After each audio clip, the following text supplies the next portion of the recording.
Bonjour à toutes et à tous.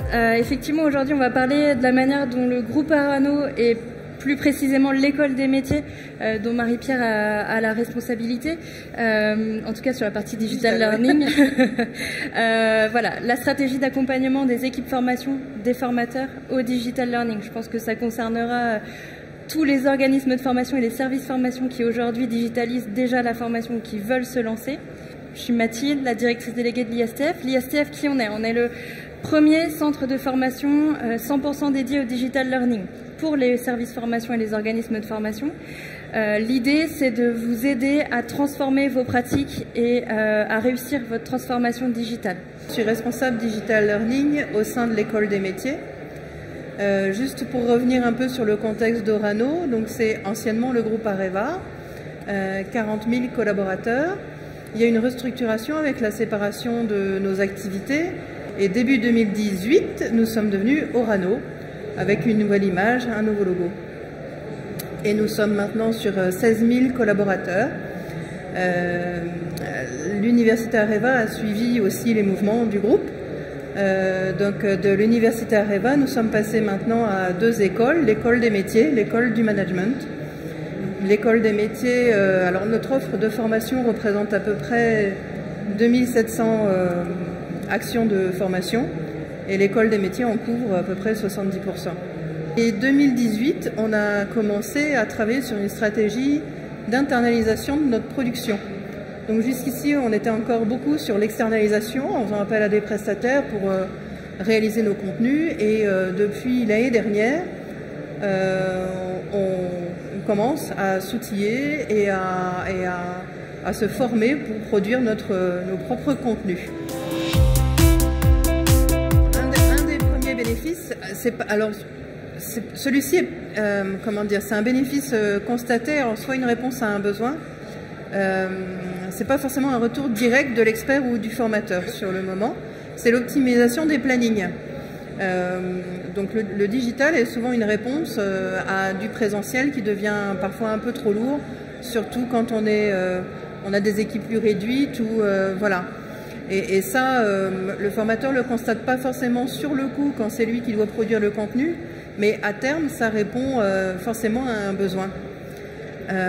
Ensuite, un des bénéfices qui, à mon sens, n'est pas un des plus importants, mais enfin, ça compte pour beaucoup sur l'avancement du projet, c'est la valorisation des formateurs et des experts. Et puis aussi, le digital learning crée de nouvelles motivations parce que autour du digital learning, il y a forcément de la conception. Qui dit conception dit ingénierie pédagogique. Et bien souvent, on commence à aborder aussi de nouvelles pratiques. Voilà, pour des formateurs qui parfois sont beaucoup sur de l'existant. Et donc, ça vient aussi donner un peu un second souffle en fait dans leur pratique. Et particulièrement sur l'animation du présentiel. Parfois même, alors on va parler de quiz par exemple, mais avant même d'arriver au digital, il y en a qui n'avaient même pas forcément pensé au quiz. Donc du coup, voilà, ça questionne un peu sur comment on peut faire. Voilà, c'est l'évolution l'évolution des pratiques et donc ça crée un second souffle en fait.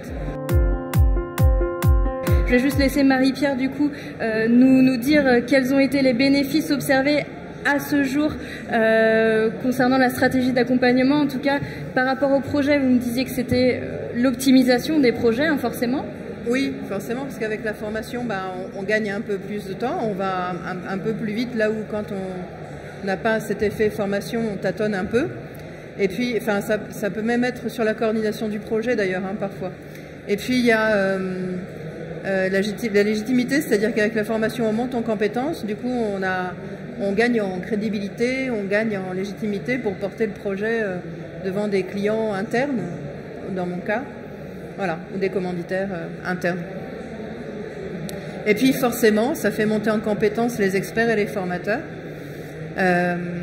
Et puis, il y a une forme de reconnaissance et d'implication, enfin, c'est même plus qu'une forme, d'ailleurs, c'est vraiment le cas, ils sont impliqués dans les projets. Et en fait, au début, moi, ce que j'ai ressenti, c'est qu'ils étaient peut-être un peu sur leur réserve, justement, par rapport au manque de temps, par rapport à ce qu'on allait demander. Et finalement, ils se sont vraiment prêtés au jeu. Et puis, tout ce qui était vidéo, justement, en termes de reconnaissance, c'était plutôt bien apprécié, surtout pour parfois des experts sortant, qu'elle ait quitté le groupe, de laisser une trace ou une image, c'est quelque chose qui leur tenait à cœur. C'est parfois des gens qui ont passé 20, 25 ans, 30 ans dans le groupe, et partir sans rien laisser, on sentait que c'était quelque chose qui était un peu gênant. Voilà. Notre premier conseil, ça va être de répondre à un vrai besoin. Je m'explique du coup, c'est de partir d'un projet. Comme le fait l'école des métiers, c'est de définir le projet qui va répondre à un besoin pour vos commanditaires, pour votre marché, pour vos apprenants, etc. Et de ne pas digitaliser à tout va, si je peux me permettre l'expression. Ensuite, d'identifier des formateurs qui vont travailler sur ce projet-là et de venir les former. Et là, je répète volontairement la formation et l'accompagnement parce que c'est pas du one-shot, mais ça doit être du continu.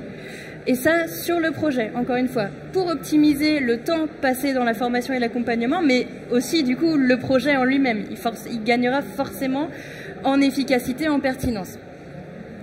Deuxième conseil, c'est former, oui, mais former à quoi, en fait?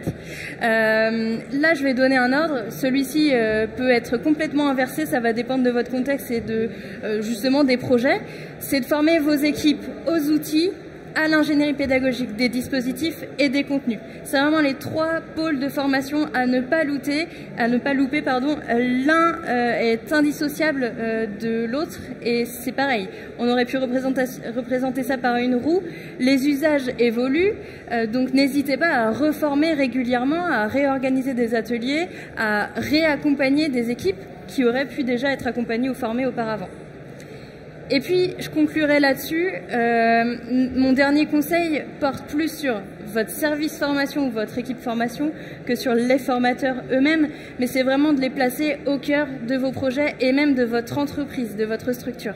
Aujourd'hui, la formation doit vraiment redevenir le cœur de votre structure, au cœur des enjeux de chaque pôle. Et pour ça, la formation est vraiment vecteur. Donc, n'hésitez pas à le faire savoir. Vous êtes là et vous avez un rôle extrêmement important dans le développement, la croissance et la vie de votre structure.